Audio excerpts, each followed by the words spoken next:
Hello, नमस्कार, आदाब, सत श्री अकाल और अस्सलाम वालेकुम। मैं हूं मोहम्मद अहमद काज़मी, लेकर आया हूं आपका पसंदीदा कार्यक्रम नज़र दुनिया पर। आज मिडिल ईस्ट से बहुत बड़ी खबर है। मीडिया स्टार वर्ल्ड के कई व्यूवर्स यानी दर्शकों ने कल शाम से ही इस रिपोर्ट के लिए हमसे पूछना शुरू कर दिया था। चूँकि मीडिया स्टार वर्ल्ड का नज़र दुनिया पर प्रोग्राम दिन में रिकॉर्ड होता है, जिसके बाद एडिटिंग की जाती है, इसलिए इस खबर को हम कल शाम नहीं दे पाए थे। बड़ी खबर यह है कि लेबनान की राजधानी बैरूत की बंदरगाह पर ट्यूसडे शाम को हुए दो बड़े धमाकों ने बहुत बड़ी तबाही की है, जिससे कम से कम 73 लोग मारे गए हैं और हज़ारों ज़ख्मी हुए हैं। एक खबर के मुताबिक अब तक मरने वालों की तादाद 100 से ज़्यादा हो चुकी है और अभी ये तादाद और बढ़ सकती है। धमाका इतना ज़ोरदार था कि कई किलोमीटर दूर तक की इमारतें हिल गईं और पूरी राजधानी में दहशत का माहौल पैदा हो गया। एक लोकल अखबार ने तो ये तक लिखा है कि धमाका 4 से 5 पॉइंट रिश्टर स्केल पर होने वाले अर्थक्वेक यानी जलजले के बराबर था। एक खबर के मुताबिक इस धमाके में प्राइम मिनिस्टर हस्सान दायब की बीवी, बेटी और सलाहकार भी ज़ख्मी हुए हैं। कई अहम लोगों ने इसे 1945 में अमेरिका के ज़रिए जापान के शहरों हिरोशिमा और नागासाकी एटम बम के हमलों से हुई तबाही से भी तुलना की है। ये वाक़या ऐसे वक्त में हुआ है जबकि लेबनान और इजराइल के बॉर्डर पर पिछले कई दिनों से टेंशन है और हिजबुल्लाह ने इजराइल के ख़िलाफ़ हमले की धमकी दी हुई है। अब से पहले 2-3 दिनों में इजराइल ने लेबनान के बॉर्डर पर फायरिंग, सीरिया की राजधानी दमिश्क के साउथ वेस्ट में मिसाइल हमले और गज़ा पर जवाबी कार्रवाई कहते हुए हमला किया है। हिजबुल्लाह की धमकी यह है कि वो इजराइल के ज़रिए उसके एक मेंबर अली कामिल मोहसिन के दमिश्क एयरपोर्ट के नज़दीक हाल ही में मारे जाने का बदला ज़रूर लेगा। अभी हिजबुल्लाह की तरफ से भी कहा गया है कि ये धमाका इजराइल ने नहीं किया है। खबर में आगे बढ़ने से पहले आपसे गुजारिश है कि अगर आप YouTube पर देख रहे हैं तो सब्सक्राइब कर लें और घंटी दबाना ना भूलें, और अगर फेसबुक पर देख रहे हैं तो हमारा पेज फॉलो कर लें और लाइक ज़रूर करें ताकि आपको हमारी आने वाली हर एक वीडियो की खबर सही वक्त पर मिल सके। और अगर आपको हमारी खबर सच्ची और अच्छी लगे तो अपने व्हाट्सएप ग्रुप, फेसबुक, इंस्टाग्राम और ट्विटर अकाउंट पर ज़रूर शेयर करें ताकि मीडिया स्टार वर्ल्ड की खबरें दुनिया भर तक पहुँच सकें। बैरूत का धमाका चूँकि बहुत ही सेंसिटिव मौके पर और सेंसिटिव जगह पर हुआ है, इसलिए हमने इस खबर को हर पहलू से कवर करने के लिए अलग अलग सोर्सेज से इंफॉर्मेशन इकट्ठी की हैं। हमने लेबनान के अखबार, कई मुल्कों की न्यूज़ एजेंसियां और टेलीविज़न चैनलों से इंफॉर्मेशन इकट्ठा की है। बैरूत से रॉयटर्स न्यूज़ एजेंसी ने आज सुबह ही खबर दी है कि बचाव के काम में लगे हुए लोगों ने मलबे के नीचे से कई लाशें निकाली हैं, जिसकी बुनियाद पर कहा जा सकता है कि अब तक 100 से ज़्यादा लोग मारे जा चुके हैं, जबकि ज़ख्मियों की तादाद तकरीबन 4000 से ज़्यादा बताई गई है। लेबनान के बहुत से लोग अब भी लापता बताए जा रहे हैं। इधर भारत के प्राइम मिनिस्टर नरेंद्र मोदी ने बुधवार को बैरूत शहर में बड़े पैमाने पर विस्फोट पर सदमा जताया है। उन्होंने ट्विटर पर कहा है कि भारत के विचार और दुआएं शोक संतप्त परिवारों और घायलों के साथ हैं। इस खबर में दुनिया भर में ये शक किया जा रहा था कि हो सकता है कि ये धमाका इजराइल के हमले के नतीजे में हुआ हो। इस शक को साफ करते हुए लेबनान के प्राइम मिनिस्टर हस्सान दायब ने कहा है कि 2750 टन कृषि खाद्य अमोनियम नाइट्रेट जो बंदरगाह के गोदाम में बरसों से रखा हुआ था, उसमें धमाका हुआ है, जिससे हर तरह की तबाही हुई है। प्राइम मिनिस्टर ने साथ ही ये भी कहा कि आज जो हुआ उसकी जवाबदेही ज़रूर तय की जाएगी और इसके ज़िम्मेदारों को बख्शा नहीं जाएगा। यहाँ मिलने वाली रिपोर्टों के मुताबिक सेंट्रल बैरूत में हुए इस धमाके की वजह से कांच की इमारतों और जलती इमारतों के बीच खून से लथपथ और घायलों यानी ज़ख्मियों की बड़ी तादाद देखी गई। इससे पहले बैरूत की जनरल सिक्योरिटी के हेड अब्बास इब्राहिम ने कहा था कि अत्याधिक विस्फोटक सामग्री यानी हाईली एक्सप्लोजिव मटेरियल को सालों पहले जब्त किया गया था, जिसे बैरूत की मरकज़ी मार्केट और देर रात तक खुलने वाले रेस्टोरेंट्स वाले इलाके से कुछ ही मिनट की दूरी पर गोदाम में रखा गया था। लेबनान के कस्टम ऑफिशियल ने बताया है कि धमाका नाइट्रोजन गैस की वजह से हुआ है जो गोदाम में मौजूद था। बैरूत के गवर्नर ने धमाके को एक राष्ट्रीय त्रासदी यानी नेशनल ट्रेजेडी करार दिया है और इस धमाके को हिरोशिमा धमाके जैसा करार दिया है। धमाके के बाद जख्मियों और मरने वालों को नज़दीकी अस्पतालों में पहुंचा दिया गया। जख्मियों में से कुछ की हालत काफ़ी सीरियस बताई जा रही है, इसलिए मरने वालों की तादाद अभी और बढ़ सकती है। धमाके से सरकारी और आम लोगों की प्रॉपर्टीज़ को भारी नुकसान हुआ है। प्राइम मिनिस्टर हसन दायब ने धमाकों की जगह का दौरा किया। इस बीच लेबनान के प्रेसिडेंट मिशेल ऑन ने डिफेंस समिति की इमरजेंसी मीटिंग की। बेरूत सूबे के गवर्नर मरवान अबूद ने कहा कि शहर में बहुत बड़ी तबाही हुई है।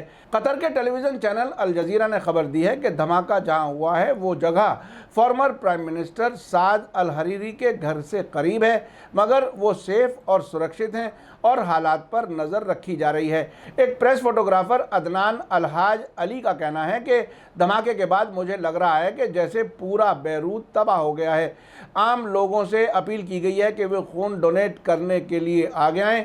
लेबनान की कतायब पार्टी के जनरल सेक्रेटरी नज़ारियान की धमाके में मौत हो गई है। AFP ने खबर दी है कि बेरूत बंदरगाह के सामने एक जहाज़ में आग लग गई है और वो जल रहा है। रेड क्रॉस के हेड जॉर्ज कप्तानी ने बताया है कि हर गली और हर सड़क पर लाशें हैं। मरने वालों की तादाद बढ़ती जा रही है। उन्होंने कहा है कि हम जो देख रहे हैं वो बहुत बड़ी त्रासदी यानी ट्रेजेडी है। अल मयादीन टीवी चैनल ने रिपोर्ट दी है कि धमाके के बाद हवा में अजीब सी महक फैल गई है। ईरान की एक मीडिया रिपोर्ट में कुछ लेबनानी सोर्सेज के हवाले से कहा गया है कि धमाके में प्राइम मिनिस्टर की बीवी, बेटी और कई सलाहकार जख्मी हुए हैं। लेबनान के OTV के मुताबिक हिजबुल्लाह के एक अफसर ने कहा है कि इजराइल के हमले की खबर दुरुस्त नहीं है। एक सिक्योरिटी ऑफिशियल ने अल मयादीन टीवी को बताया कि तकरीबन 50 टन विस्फोटक यानी एक्सप्लोजिव जब्त करके रखा गया था और 4 महीने पहले की रिपोर्ट में होशियार किया गया था कि विस्फोटक पदार्थ यानी एक्सप्लोजिव मटेरियल का इस जगह पर रखा जाना खतरनाक है। लेबनान के अल नहर अखबार के जर्नलिस्ट जॉर्जी अजहर ने अपनी शुरुआती रिपोर्ट में लिखा था कि 2700 टन के अमोनियम नाइट्रेट के एक बड़े धमाके ने बेरूत को हिला दिया है, जिसमें 60 से ज़्यादा लोग मारे गए हैं और शहर को बर्बाद कर दिया है। इस धमाके की आवाज़ पड़ोसी मुल्कों में भी सुनी गई। बंदरगाह पूरी तरह से तबाह हो गया, जबकि 10 मील के दायरे में यानी 16 किलोमीटर तक इमारतों को भारी नुकसान हुआ है। धमाके ने बंदरगाह पर मौजूद गेहूं और दवा गोदामों को भी तबाह कर दिया है। लेबनान के इस अखबार ने लिखा है कि धमाके से ज़मीन पर जो असर पड़ा है वो एक अंदाजे के मुताबिक रिश्टर स्केल पर 4 से 5 डिग्री के अर्थक्वेक यानी जलजले के बराबर था। दर्जनों लेबनानी अभी भी लापता हैं, जिनके घर के लोग और दोस्त सोशल मीडिया के ज़रिए और लोकल अखबारों के दफ्तरों में आकर पूछताछ कर रहे हैं। लेबनान के होम मिनिस्टर मोहम्मद फ़हमी ने कहा है कि हाईली एक्सप्लोजिव मटेरियल को बंदरगाह के अंदर एक गोदाम में 6 साल पहले रखा गया था। ये सामान एक मालदीवियन जहाज़ से गैर मामूली हालात में दूसरे अनजान डेस्टिनेशन के लिए जाने से पहले रास्ते में जब्त किया गया था। धमाके के कुछ मिनटों के बाद फ्रांस की न्यूज़ एजेंसी AFP के रिपोर्टर ने कहा कि हमरा कमर्शियल डिस्ट्रिक्ट में हर दुकान को नुकसान पहुंचा है, जिसमें पूरे स्टोर फ्रंट तबाह हो गए और कई कारें बर्बाद हो गईं। AFP की वीडियो फुटेज में तकरीबन तबाह होने वाले पूरे इलाके को दिखाया गया है, जहां बच्चों के खिलौनों की तरह जली हुई कारें पलटी पड़ी हैं। कई लोग जख्मी हालत में गोदामों से निकल रहे हैं, जिनके चेहरों पर खून नज़र आ रहा है। जिस्म का बाकी हिस्सा सूखा हुआ बचा है। इस बड़े धमाके पर दुनिया भर से लेबनान को शोक संदेश मिल रहे हैं। United Nations general secretary Antonio Guterres ने इस पर गहरी संवेदना व्यक्त की है, यानी बहुत गम का इजहार किया है, जिसमें उन्होंने कहा है कि यूनाइटेड नेशंस के कुछ कर्मी भी जख्मी हुए हैं। रूस के प्रेसिडेंट व्लादिमीर पुतिन समेत कई मुल्कों के लीडर्स ने लेबनान के प्रेसिडेंट मिशेल ऑन से फ़ोन पर बात की है। फ्रांस, कतर और अमेरिका ने भी लेबनानी सरकार को हर ज़रूरी मदद के लिए तैयार होने की बात कही है। इससे पहले प्राइम मिनिस्टर हसन दायब ने टेलीविज़न पर की गई तकरीर के दौरान कहा था कि हम तमाम भाई और दोस्त मुल्कों से चाहते हैं कि हमारी मदद करें। फ़िलिस्तीनी अथॉरिटी के प्रेसिडेंट महमूद अब्बास ने भी लेबनानी आवाम से अपनी हमदर्दी जताई है। सीरिया के प्रेसिडेंट बशार अल असद ने लेबनानी प्रेसिडेंट मिशेल ऑन को फ़ोन किया और कहा कि वो बेरूत की घटना से बेहद दुखी हैं। ईरान की फॉरेन मिनिस्ट्री के स्पोक्सपर्सन अब्बास मूसवी ने कहा है कि बेरूत से आने वाली दुखद खबर पर नज़र रखे हुए हैं। साथ ही कहा कि ईरान लेबनान के लोगों के दुख में शरीक है और हर ज़रूरी मदद देने के लिए तैयार है। उधर लेबनान में हिजबुल्लाह के सेक्रेटरी जनरल हसन नसरुल्लाह ने आज यानी वेडनेसडे शाम के लिए पहले से तय अपना टेलीविज़न भाषण नेशनल मॉर्निंग यानी राष्ट्रीय शोक की वजह से फ़िलहाल टाल दिया है। साथ ही हिजबुल्लाह ने अपने एक बयान में बेरूत धमाके में मरने वालों के घर वालों और ज़ख्मियों से हमदर्दी जाहिर करते हुए लेबनान के सभी पॉलिटिकल पार्टियों से इस वक्त एकता बनाए रखने की अपील की है। इसी बीच इजराइल के बड़े अखबार जेरूसलम पोस्ट ने एक रिपोर्ट में कहा है कि ऐसे में जबकि लेबनान के मेंबर्स ऑफ पार्लियामेंट ने बेरूत बंदरगाह पर एक गोदाम में धमाका होने के बाद नाराज़गी जाहिर की है, जिसमें बताया गया है कि 6 साल से वहां 2750 टन से ज़्यादा अमोनियम नाइट्रेट रखा गया था। इसराइलियों ने हैफा बंदरगाह पर इसी तरह के जोखिमों के बारे में चिंता जताई है।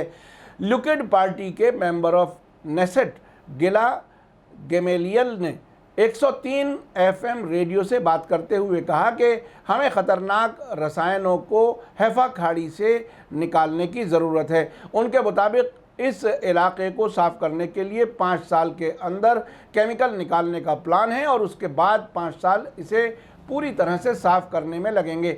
इजराइल के मीडिया में ऐसी भी रिपोर्टें हैं जिसमें कहा गया है कि वो इस मुश्किल वक्त में लेबनान को मदद करना चाहता है, लेकिन इलाके के सियासी हालात की वजह से ये मुमकिन नहीं है।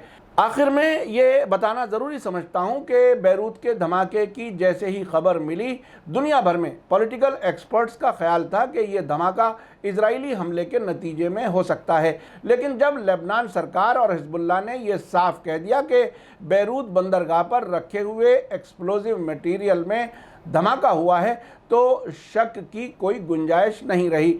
मेरा समझना है कि जिस तरह से हाल ही में इजराइल ने हिजबुल्लाह के जवाबी हमले की धमकी के बाद यूनाइटेड नेशंस के ज़रिए हिजबुल्लाह को ख़त लिखकर ये कहा था कि उन्होंने जानकर हिजबुल्लाह के मेंबर अली कामिल मोहसिन को नहीं मारा, उसके बाद ये भी हुआ कि इजराइल की फ़ौजों ने लेबनान बॉर्डर पर एक तरफा फायरिंग करके ये दावा करने की कोशिश की कि हिजबुल्लाह के लड़ाके इजराइल सीमा में घुसने की कोशिश कर रहे थे।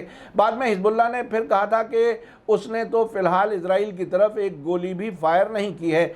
उस वाक़े से भी इजराइल का डर जाहिर हो रहा था। अमेरिका के बड़े फ़ौजी अफसर ने हाल ही में इजराइल आकर कहा था कि डरो नहीं, हम तुम्हारे साथ हैं। इन सब वाक़यात की रोशनी में ये नतीजा निकाला जा सकता है कि इजराइल बेरूत बंदरगाह पर इतना बड़ा हमला करने की इस वक्त हिम्मत नहीं कर सकता और रिस्क नहीं ले सकता। यही नतीजा लेबनान की सरकार और हिजबुल्लाह के बयानात से भी निकाला जा सकता है। इसी के साथ मुझे दीजिए इजाज़त। आज का एपिसोड कैसा लगा कमेंट्स में ज़रूर लिखें। थैंक यू, धन्यवाद, शुक्रिया। जय भारत, जय हिंद। मीडिया स्टार वर्ल्ड के और वीडियो देखने के लिए हमारे चैनल को सब्सक्राइब करें और सीधे नोटिफिकेशन पाने के लिए बेल आइकन दबाएं। और अगर हमारी खबर सच्ची और अच्छी लगे तो अपने व्हाट्सएप, इंस्टाग्राम, फेसबुक और ट्विटर अकाउंट पर ज़रूर शेयर करें।